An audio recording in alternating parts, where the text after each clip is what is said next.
In 2008, Spain launched a new airport with great fanfare. Authorities believed the €1.1 billion project would go a long way in easing traffic at the capital's Madrid-Barajas airport, which, despite being Europe's second largest airport, was struggling to accommodate the nearly 60 million people who pass through it every year. It was a solid idea, a hefty investment, and an airport that Madrid desperately needed. So why is it that in just 3 years it was completely abandoned? This is the incredible story of Spain's ghost airport, the Ciudad Real. The Ciudad Real International Airport was conceived in the early 2000s, at a time when Europe's economy was booming.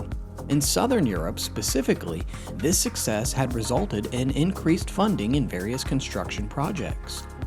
One of the biggest beneficiaries of this boom was the authorities in charge of this new airport, who wasted no time in revealing some pretty spectacular plans. The airport was expected to open with a 28,000 square meter terminal with an initial capacity of 2.5 million passengers, and the capability to eventually cater to 10 million. Its cargo facilities were equally impressive, designed to move 90,000 tons a year. Additional space was also earmarked for private and sport flights. The most impressive feature of this airport, however, was the runway. Stretching over 4,000 meters long and 60 meters wide, the now abandoned airstrip would have easily been the longest in Europe, equipped to welcome even the world's largest passenger plane, the Airbus A380. Expansion plans, meanwhile, spoke of features like a massive maintenance area, a heliport, and an industrial zone that spanned over 3 square miles. There was also some talk of connecting the terminal to a high-speed rail network that would transport passengers from the airport to the cities of Madrid and Seville with ease. So far, everything was going smoothly. The motive was clear, the plans made sense, and the state-of-the-art features were praised. Unfortunately, it all went downhill from there. There are many reasons why the Ciudad Airport never really took off, most of which boil down to a lack of foresight, poor management, and, well, some pretty terrible timing. The airport was slated to open to the public in 2004, back when the existing Madrid-Barajas was in desperate need of some support. But this didn't pan out for a crucial reason. The authorities had failed to consider that the plot of land that they had chosen was a bird special protection area, as well as an inactive volcanic field. Understandably, the European Union demanded that authorities implement several environmental protection measures, which significantly extended the deadline. As a result, the airport was only ready by 2008, when, as many of you know, the world was going through one of the biggest economic disasters since the Great Depression. This crash didn't just mean that the demand for air travel would reduce, it also proved to be devastating for many of the massive construction projects planned in the area. Without the various connecting infrastructure, the international airport essentially found itself 150 miles away from Spain's capital, catering to only approximately 70,000 people who lived on the sparsely populated Castilian plains. To make matters worse, in the 4 years that the airport was dealing with the EU's demands, the Madrid-Barajas airport went through an expansion of its own. By 2008, the old airport could ferry up to 70 million passengers a year. This significantly reduced congestion and the need for a new airport after all. The fact that the Ciudad Real Airport was a solid 2-hour drive from Madrid's capital was the final blow. Neither airline carriers nor passengers were willing to make the trek down, especially considering that the existing airport was far more convenient to reach. Then, when the Ciudad Real Airport finally did open in 2008, it only offered domestic flights to Palma de Mallorca courtesy of Air Berlin. By March 2010, however, the carrier was forced to discontinue operations, leaving only 2 international services behind, the low-cost carriers Ryanair and Vueling. Unfortunately, both carriers suffered a similar fate to Air Berlin. Ryanair had started out in June 2011 by offering flights thrice a week to London, only to halt services later that year after having catered to only a measly 22,000 passengers.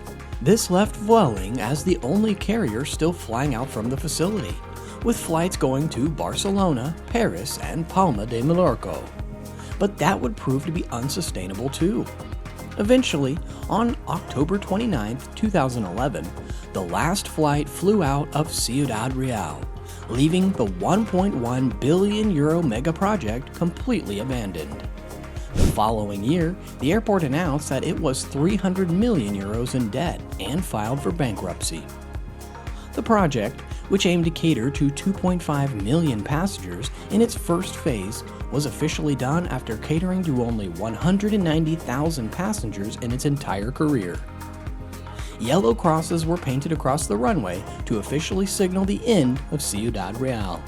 In the years that followed, despite having no passengers to cater to or carriers offering their services, authorities continued to bleed money.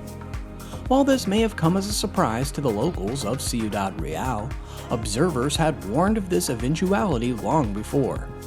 Many claim that the airport had never carried out a proper investment analysis, nor created a realistic business model, or conducted any studies to prove that the demand would justify the airport's staggering price tag. Eventually, there was no other option but for the airport to be put up for sale. Despite asking for a modest €80 million to buy the entire airport, there were no takers. In fact, in July 2015, the airport was almost purchased by a collection of British and Asian investors for a shocking €10,000, a tiny fraction of what was poured into building it.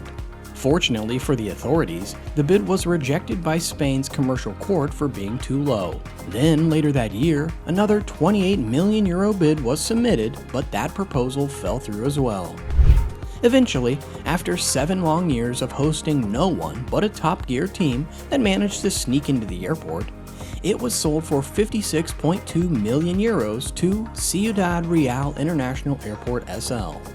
Following this, the Ciudad Real International briefly reopened in 2019, but without any scheduled passenger services. Instead, it was converted into a storage and maintenance facility. In 2020, when the pandemic struck, the abandoned airport did prove it had some worth. In May of that year, several cargo flights from China were able to land on the runway with crucial medical equipment. At a time when the world needed a place to park planes, the ghost airport began showing some signs of life. Unfortunately, once the pandemic ended and all the carriers that were using that space to park their airplanes resumed operations, the Ciudad Real International Airport closed its doors once again. As for the future, there is some good news to look forward to. In 2023, it was reported that one of Europe's leading aircraft maintenance firms, Sabena Technics, was expected to open a servicing facility there, offering some promise for the future at least. But until then, the airport will stand as it is, a testament to what can go wrong if you aren't careful about spending over €1 billion. Ironically, at one point, there were plans to name the airport after Don Quixote, the deluded and impractical Castilian general from the Miguel de Cervantes novel. Authorities may have eventually decided against the name, but something tells me that would have been the perfect fit.